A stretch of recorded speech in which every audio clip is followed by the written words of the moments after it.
और जैसे ही भगवान ने धोबी को देखा बोले मामा जी राम राम। अब तो महाराज अकड़ के देखा ये नन्ना सा छोरा मैं तेरा मामा कहाँ से लगा। बोले आपको पता ना है यहाँ के जो राजा जो है ना मामा कंस हमारे सगे मामा जी लगे। तो मामा के गांव में समझ ले वो सबसे बड़े मामा। अच्छा तू ही महाराज का भांजा है। मुझे पता है महाराज ने तेरे लिए क्या व्यवस्था करी है, तुझे क्यों बुलवाया है। भगवान ने कहा वो बात तो ठीक है मामा जी, नेक हमारे ब्रजवासियों को जो अच्छे अच्छे वस्त्र जो हैं इनको प्रदान कर दो। अब तो आग बबूला हो गया। बोले जंगल में घूमने वाले ब्रजवासी हो, पूरे दिन गड़ा पोखरन को पानी पीने वाले, गैयों के पीछे घूमने वाले ग्वाला महाराज के राष्ट्रीय वस्त्र पहनेंगे क्या। अब तो भगवान को क्रोध आया। बोले ईदृशा नहीं से नित्यम गिरि बने चरा। बोले बन चरो तुम राजस्व वस्त्र पहनोगे। अब तो भगवान को क्रोध आया। भगवान ने एक चांटा खींच के मारा तो महाराज एक चांटे में ही चटपट हो गया। महाराज करा रजकस से कराग्रहण सदा का याद पातयत, एक चांटे में ही उसकी गर्दन अलग हो गई महाराज। अब तो भगवान ने कहा ब्रजवासियों अपने अपने वस्त्र निकालो, छांटो और पहनो। सभी ने महाराज वस्त्र निकाले पहन लिए। अब राजा कंस के वस्त्र ब्रजवासी छोटे छोटे, राजा के वस्त्र बड़े बड़े। अब महाराज पहन तो लिए और पहन के चले तो मथुरा को पूरा रास्ता साफ करने लगे। अब महाराज दर्जी ने देखा कि महाराज ये कौन सा नया फैशन चल गया। आकर प्रणाम किया। बोले महाराज प्रणाम, क्या है भैया। बोले भैया दर्जी के नेक हमारे ब्रजवासियों के कपड़ा तो ठीक ठाक कर दे। उसने कहा प्रभु मैं तो इसलिए आपकी सेवा में खड़ा हूँ। तो सभी ब्रजवासियों के वस्त्र उस दर्जी ने बिल्कुल ठीक कर दिए। भगवान ने कहा बोलो दर्जी क्या चाहते हो, वरदान मांगो। अब दर्जी ने सोचा धोबी को क्या वरदान मिला वो तो देख लिया। बोले प्रभु आपकी दया दृष्टि हमारे ऊपर बनी रहे। तो भगवान ने कहा हमारा आशीर्वाद है तुम खूब फलोगे फूलोगे। तो महाराज आज भी आप दर्जी ने देख लो, जितने को कपड़ा उतने की सिलाई, और यदि दूल्हे राजा की पोशाक हो तो ऊपर भी निकल जाए तो कोई बड़ी बात नहीं। दर्जी ने भगवान के फिट बिल्कुल वस्त्र किए, सबको पहना दिए। अब ब्रजवासी बोले कन्हैया वस्त्र तो अच्छे पहन लिए, लेकिन ब्रजवासी के गले में जब तक माला ना हो तो आनंद न आवे। ठीक है भगवान तो आगे चलते हैं। और जैसे ही आगे गए तो तथा सुदामनो भवनम मालाकार से जगमतु। थोड़े आगे चलते हैं तो एक सुदामा नाम का माली था, भगवान का बड़ा भक्त था, सुंदर मालाएं बेचता था। भगवान जैसे उसके घर में गए और कहा भैया माली हमारे ब्रजवासियों को माला पहना रहे। इसने सबको सुंदर सुंदर मालाएं पहनाई और भगवान ने इसको पराभक्ति का वरदान दिया है और आगे चले। भगवान बोले अब बोलो ब्रजवासियों और क्या चाहिए। बोले भैया वस्त्र भी सुंदर सुंदर महल गए और माला भी अच्छी पहने, लेकिन जब तक ब्रजवासी के माथे पर थापक हुए चंदन न लगे तब तक आनंद न आवे लाला। क्या किए जाते थोड़े आगे चलते। तो थोड़े आगे जाते तो महाराज कंस की दासी कुबड़ी एक पात्र में चंदन घोर के लेके जा रही थी। और जैसे ही भगवान ने उसको देखा तो बोले अरे सुंदरी जी। अब कुबड़ी ने यह संबोधन जिंदगी में पहली बार सुना था, सब उसको कुबड़ी कुबड़ी चिल्लाते थे। तो बोले सुंदरी जी आपका परिचय बताओ, आप कौन है। अब तो अपना परिचय देने लगी। बोले दासास्म हम सुंदर कंस सम्मता त्रिविक्रनामाह्यनुलेप कर्मणि मदभावितं भोजपतेरति प्रियं बिना युवांको न्यमस्तदर्हति। बोले प्रभु मैं कंस की दासी हूँ, मेरा नाम है सैरंध्री। मदभावितम भोजपतेरति प्रिय, मेरे हाथ का चंदन भोजपति राजा कंस को बड़ा प्रिय है। पूरे मथुरा मंडल में मेरे हाथ का चंदन महाराज प्रसिद्ध है। ठीक है अब नेक चंदन हमको भी लगा दे। अब पूरे भगवान के साथ पूरे ग्वाल वालों को चंदन सैरंध्री ने लगा दिया है। भगवान बड़े प्रसन्न हुए हैं और भगवान ने कहा वरदान मांगो। अब तो भगवान ने उसके महाराज एक पैर पे अपना पैर रख लिया, ठोड़ी पे हाथ लगा जो एक झटका मारो महाराज तो वह जो कुबड़ी थी महाराज मुकुंद संस्पर्शना सत्यो बभूव प्रमदोत्तमा। महाराज भगवान के स्पर्श में कुबड़ी परम सुंदरी बन गई और सुंदरी बनकर दिव्य नृत्य करने लगी। इस प्रकार भगवान ने सैरंध्री का भी उद्धार किया है। आगे चले हैं महाराज। जैसे मथुरा में पहुंचे हैं जाकर विश्राम हुआ है। अब थोड़ा सा दिन बचा हुआ था। कन्हैया बोले बाबा आपकी आज्ञा हो तो नेक मेला आज देखावे। वहाँ बोले कन्हैया ये अपना वृंदावन ना है, किसी से लड़ियो भिड़ियो ना।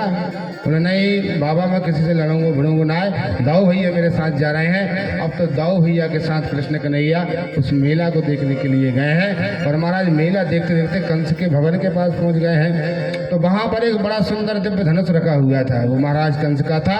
कन्हैया ने कहा दाऊ भैया यदि आपकी आज्ञा हो तो नेक धनुष को छू कर देख लें।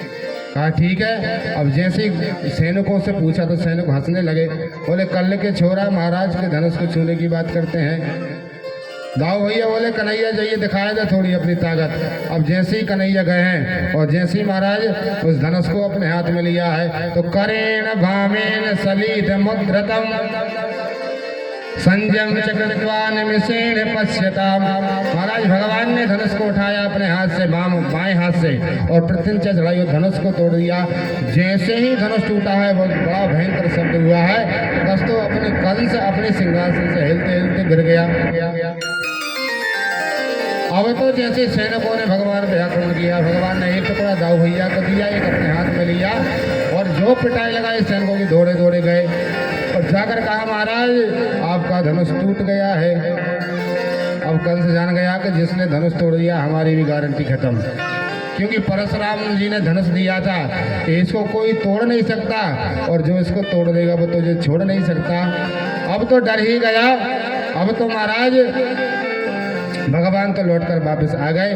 रात्रि में कंस को अति भय हुआ, भोजन करता है तो यदि दाल में काली काली कुछ बुकली सी दिखा जाए तो थाली फेंक देता है। सोचता है काला काला मुरली वाला आ गया।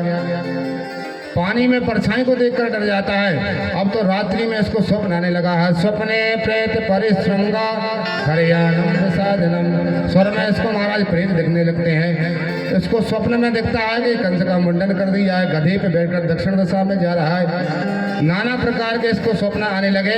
प्रातः काल हुआ, दिव्य मल्लशाला का आयोजन किया गया। सभी राजा गोप मल्लशाला में पहुंचे हैं। अब तो भगवान कृष्ण कन्हैया दाऊ भैया के साथ मल्लशाला के लिए जाते हैं। जैसे ही कंस के राजमहल के सामने पहुंचते हैं, अब तो कंस ने कोबलिया पीर नाम का हाथी था उसको द्वारे पे खड़ा कर दिया है। उसको अत्यंत मदरापान कराकर महाराज और द्वारे पे खड़ा किया है। जैसे भगवान द्वारे पर पहुंचे हैं, कहा भैया महावत हाथी को हटाओ। महावत तो खुद मदरा में मस्त था। उसने जैसी दाऊ भैया कृष्ण कन्हैया को देखा और हाथी को आदेश दिया और जैसे ही हाथी भगवान के ऊपर दौड़ा है, अब तो अम्बाम भष्टाम भष्ट मार्गौनो देह प्रक्रम माचरम नोचेत सकुंजरम वाद्य नयामी प्रसादनम। भगवान ने उस हाथी को भी ठिकाने लगाया और महाराज दोनों उसके हाथ, दोनों दांत उसके तोड़ दिए, उसको वेदांती बना दिया। एक दांत कृष्ण कन्हैया ने लिया, एक दाऊ भैया ने लिया और दोनों दांतों से महाराज जो पिटाई लगाई सभी सैनिकों की हाथी को भी महाराज स्वर्ग पहुंचा दिया। अब तो सभी सैनिक दौड़ते दौड़ते राजा कंस के पास में गए हैं। दाऊ भैया बोले कृष्ण कन्हैया जब बाहर द्वार पे इतनी ज्यादा शक्ति है तो अंदर क्या हाल होगा, अंदर जाके देख के चलते हैं। अब तो महाराज भगवान दाऊ भैया के साथ उस सभा में प्रवेश करते हैं और सबने भिन्न भिन्न माधव के दर्शन किए हैं। बोले मल्ला नाम सनर नृणाम नरबरा स्त्री नाम स्मरो मूर्तिमान गोपानाम स्वजनो सिताम चतुर्भुजाम शास्ता सुपेत्रो शिशु मित्र भोजपते विराट विदुषाम तत्वं परम योगिनाम कृष्णीनाम परदेवते विदितो रंगागत सजजा। सबने भिन्न भिन्न माधव के दर्शन किए। महाराज वेदांती श्री महाराज नंद बाबा को लगा हमारा बेटा आ गया है, कंस को लगा हमारा काला आ गया है, जितने भी कंस के अनुचर थे सबको लगा हमारा काला आ गया है, ज्ञानियों को लगा हमारा ब्रह्मा आ गया है, योगियों को लगा परमात्मा आ गया, भक्तों को लगा भगवान आ गया। सबने भिन्न भिन्न माधव के दर्शन किए और ज्यों ही भगवान कृष्ण कन्हैया दाऊ भैया के साथ उस मल्लशाला में पहुंचे हैं तो चाणूर नाम का दैत्य भूल पड़ा। बोले कृष्ण यदि तुझ में दम है, अपना बल है तो आ मेरे साथ कुश्ती लड़। भगवान ने कहा भैया थोड़ी बहुत शर्म है कि पूरी बाजार में बेच खाई। क्यों? बोले तेरा पहाड़ जैसा शरीर और मैंने 100 छोरा, मुंह से लड़ने में तो को शर्म ना आएगी।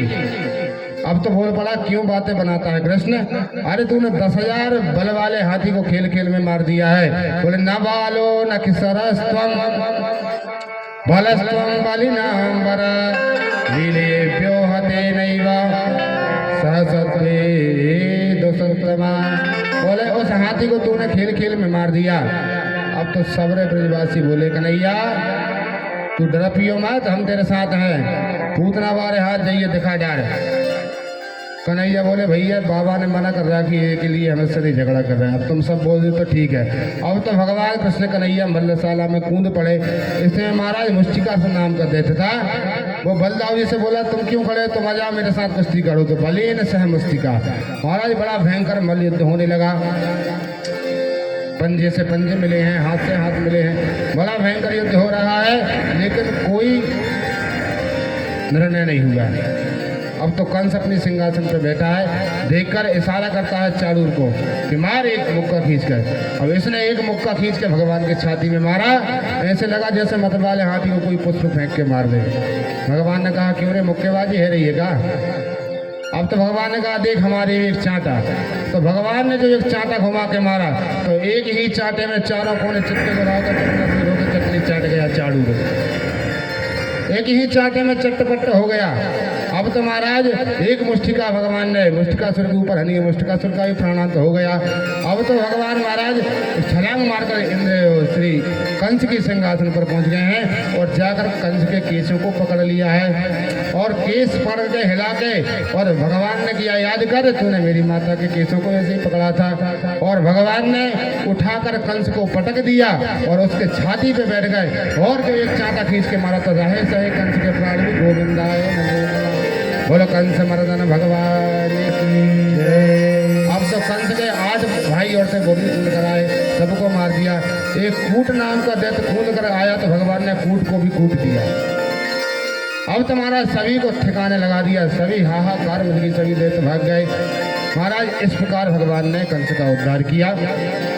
कंस की 2 पत्नियां अस्थि प्राप्ति आकर विलाप करने लगी। भगवान ने दोनों को समझाया और सर्वप्रथम जाकर अपने नाना उग्रसेन एवं अपने माता पिता दोनों को बंधन मुक्त किया, दोनों के चरणों में प्रणाम किया।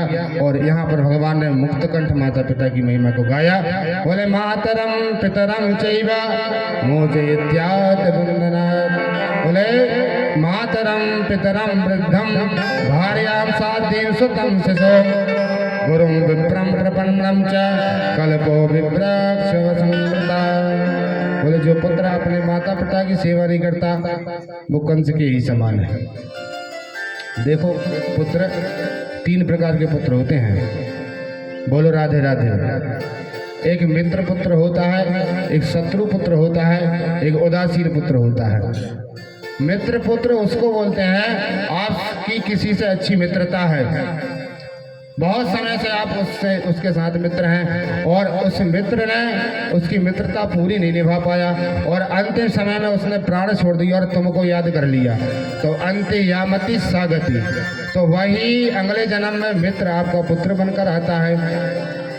और लोग कहते हैं भैया दोनों बाप बेटा मित्रों की तरह रहते हैं, तो वो मित्रों की तरह रहते नहीं, वो आपका मित्र ही आपका पुत्र बनकर आया है। और एक होता है हमारा शत्रु पुत्र, जो आपका शत्रु होता है और शत्रुता निभाने में कोई कसर छूट जाती है और अंत समय में आपको याद करके मर जाता है, अंते यामति सा गति, पर वही शत्रु आपका पुत्र बनकर आता है। और फिर लोग कहते हैं देखो भैया बाप बेटा दुश्मनों की तरह लड़ झगड़ रहे हैं, तो महाराज वो कहीं आपकी शत्रुता निभा रहा है। और तीसरा होता है महाराज उदासीन पुत्र, किसी महात्मा से आपको बड़ा प्रेम है, महात्मा ने जिंदगी भर भजन किया, अंत में आपको याद किया और शरीर छोड़ दिया, तो अंत्य यामति सागति, अंत में उस महात्मा ने जिस भक्त को याद किया उस भक्त किया वो महात्मा जन्म लेता है। और हम कहते हैं महाराज जी हमारा पुत्र तो भगवान के भजन पूजन में लगा रहता है, इसको किसी से कोई मतलब नहीं रहता, क्यों रहेगा, क्योंकि वो पहले से ही महात्मा है, तो उसको बोलते हैं उदासीन पुत्र। तो पुत्र 3 प्रकार के होते हैं। भगवान ने कहा जो पुत्र अपने माता पिता की सेवा करता है संसार में सारे तीर्थों का फल उसको प्राप्त हो जाता है, और जो अपनी माता पिता की आज्ञा की पालन करता है मानो वो मेरी ही आज्ञा का पालन करता है, क्योंकि सबसे पहले माता पिता का स्थान है। कहीं भी आप स्थितियों में देख लो, तुमेव माता च पिता तुमेव, तुमेव बंधु च सखा तुमेव। तो सबसे पहले माता पिता है। माता पिता गुरु प्रभु की बानी, माता पिता गुरु की बानी, माता पिता गुरु की बिना ही विचारे करहि सुख जानी, बिना ही विचार करहि सुख जानी। जय सिया राम जय जय सिया राम, जय सिया राम जय सिया राम, जय सिया राम जय सिया राम, जय सिया राम जय सिया राम,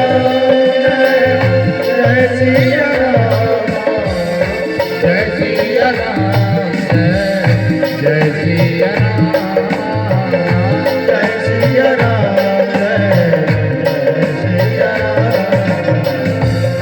तो सबसे पहले माता पिता को रखा। जो माता पिता की आज्ञा का पालन करेगा फिर वो गुरु जी के पास जाएगा। गुरु जी का नंबर दूसरे नंबर पे है। पहले अपने माता पिता की भक्ति करो फिर गुरु जी के पास में जाओ। भगवान से कहा कि जो भक्त आपके पास आना चाहे तो वो कैसे आपके पास में आए, आपकी कृपा कैसे होगी। तो भगवान ने कहा 2-3 दरवाजे उसको निकालने पड़ेंगे तब मेरे पास आएगा। सबसे पहला दरवाजा है माता पिता। अब जो अपने माता पिता की सेवा नहीं करता, माता पिता की आज्ञा का पालन नहीं करता, वो कितना भी पूजा पाठ भक्ति करे श्रमे वही के विलंब। जब माता पिता की सेवा करेगा तो गुरु जी फिर उस पर कृपा करेंगे, और जब गुरु जी की कृपा आएगी तो माता पिता गुरु प्रभु की बानी। पर महाराज गुरु जी का नंबर के बाद भगवान का नंबर आता है। जिसने माता पिता को प्रसन्न कर लिया, जिसने अपने गुरु ब्राह्मण को प्रसन्न कर लिया, उस पर मैं स्वतः ही प्रसन्न हो जाता हूँ। भगवान ने इस प्रकार अपनी माता पिता की महिमा का बखान यहाँ पर किया है। इसके बाद भगवान ने सबसे पहले महाराज उग्रसेन को पुनः राज्य पद पर अभिषिक्त किया है, और भगवान अपने माता पिता के साथ में यहाँ पर रहते हैं। अब नंद बाबा से कहा कि बाबा मेरे कंधे पर कुछ मथुरा के दायित्व आ गए हैं, मैंने सबको निपटा के फिर वापस आऊँगा। अब तो नंद बाबा सब कुछ जान गए, तो सभी गोपों को लेकर पुनः लौटकर ब्रज में आए हैं। इधर भगवान का दिव्य यज्ञोपवीत संस्कार कराया और भगवान को विद्या अध्ययन करने के लिए उज्जैन सांदीपनि आश्रम में भेजाया है। जैसे ही भगवान इस आश्रम में आए, आकर भगवान ने विद्या का अध्ययन किया है। देखिए सबसे बड़ा धर्म है माता पिता का अपनी संतान को विद्या अध्ययन करावे। विद्या धनम सर्वधनम प्रधानम। दुनिया भर का महाराज आप ज्यादा इकट्ठा कर लेना, पूत कपूत तो कादन संचय। अरे पूत आपका अच्छा होगा तो वो धन कमा लेगा, और पूत यदि आपका खराब होगा तो धन पूरा उड़ा देगा जितने आपने इकट्ठा किया कंजूसी कर करके। तो माता शत्रु पिता बैरी, हीन बालो न पातिता, न शोभते सभा मध्य हंस मध्य बको यथा। सबसे पहले अपने संतान को दिव्य विद्या प्रदान कराओ। अब तो भगवान को सांदीपनि आश्रम में भेजा है, तो महाराज अल्प काल में सारी विद्या को भगवान ने ग्रहण किया है। अंत में गुरुजी के चरणों में प्रणिपात किया और बोले गुरुजी गुरु दक्षिणा में मैं आपको क्या दूं। गुरुजी ने कहा भैया मुझे कुछ नहीं चाहिए, गुरु माता के पास चले जा। जैसे गुरु माता के पास में गए हैं, गुरु माता ने कहा बेटा मैंने सुना है तू भगवान है, और यदि तू भगवान है तो मेरा पुत्र एक बचपन में ही समाप्त हो गया था, उसको लाके मुझे प्रदान कर दे। अब तो भगवान ने गुरु माता की आज्ञा से बोले समुद्र में डूब गया था, तो भगवान समुद्र में गए हैं और समुद्र में जाकर कहा कि गुरु पुत्र प्रदीयताम। और समुद्र कहा मेरे पास कोई पुत्र नहीं है, मेरे पास नहीं आया, वो तो यमपुरी में है। वहाँ 5 जन नाम का दैत्य मिला है। भगवान ने 5 जन का उद्धार किया है और 5 जन नाम का शंख भगवान ने उससे ले लिया। और जैसे ही भगवान वहाँ से यमपुरी में गए हैं और यमपुरी में जाकर शंख भगवान ने बजाया, यमराज बाहर निकल के आए और कहा गुरु पुत्रम प्रदीयताम। गुरु जी का पुत्र कहीं भी कर्म बंधन में पड़ा हो उसको लाकर मुझे प्रदान करो। यमराज ने गुरु का पुत्र लाकर दिया है। भगवान ने गुरु माता को पुत्र प्रदान किया और अनंत भूरी भूरी आशीर्वाद गुरु माता ने गुरु जी ने भगवान को दिए। पुनः भगवान लौटकर मथुरा आ गए। मथुरा में भगवान दिव्यता से रहते हैं। अब भगवान मथुरा में रह रहे हैं। इधर महाराज जब कंस का वध भगवान ने किया तो कंस का जो साला था जरासंध भगवान का परम वैरी कट्टर दुश्मन बन गया। अस्थि प्राप्ति गई है उनके पास में। पूरा वृतांत जरासंध को सुनाया है। अब तो जरासंध ने महाराज आक्रमण प्रारंभ कर दिया मथुरा के ऊपर। मथुरा पे अनंत आक्रमण करता है। एक दिन की बात है, भगवान अपने सभा में बैठे हुए थे। बैठे बैठे अत्यंत भगवान का जो स्वरूप है शील हो रहा था। उद्धव ने देखा कि भगवान को मैंने हमेशा प्रसन्न देखा है, आज भगवान चिंतित क्यों बैठे हुए हैं। तो भगवान ने सोचा कि मेरा एक यहाँ पर कोई ऐसा मित्र नहीं है जिससे मैं अपनी मन की बात कर सकूँ। अरे ब्रज में तो इतने सारे मेरे सखा थे, ग्वाल बाल थे, सबसे अपनी मन की बात करता था। आज भगवान को ब्रजवासियों की याद आती है तो भगवान मन ही मन सोचते हैं कि ऐसा एक कोई मित्र हो जो मेरे प्रेम को समझ सके, जिससे अपनी मन की बात कर सकूं। उद्धव मेरा मित्र तो है, लेकिन उद्धव बृहस्पति का शिष्य है और बहुत बड़ा ज्ञानी है। और ज्ञानी आदमी प्रेम की भाषा को समझता नहीं है। क्या किया जाए? बोले उद्धव को मैं ब्रज भेजता हूँ। अब तो उद्धव से कहा, उद्धव मुझे गोपियों की बहुत याद आती है, मुझे यशोदा मैया की बहुत याद आती है। मैं परसों का वादा करके आया था, लेकिन बरसों हो गए मैं लौट कर नहीं गया। तुम ब्रज जाओ और वहां जाकर उनकी सबकी खबर लाकर मुझे बताओ। बोले गच्छो तव प्रजम सौम्यम प्रीतिर्नो प्रीतिमाव गोपीनाम मद वियोगानाम मत संदेश मेरा संदेश जाकर सबको सुनाइए। अब तो उद्धव जी महाराज ब्रज की ओर चलते हैं, प्रेम नगर की ओर चलते हैं। बड़ा ही दिव्य वृंदावन धाम भगवान का है। प्रेम नगर मत जा मुसाफिर, प्रेम नगर मत जा।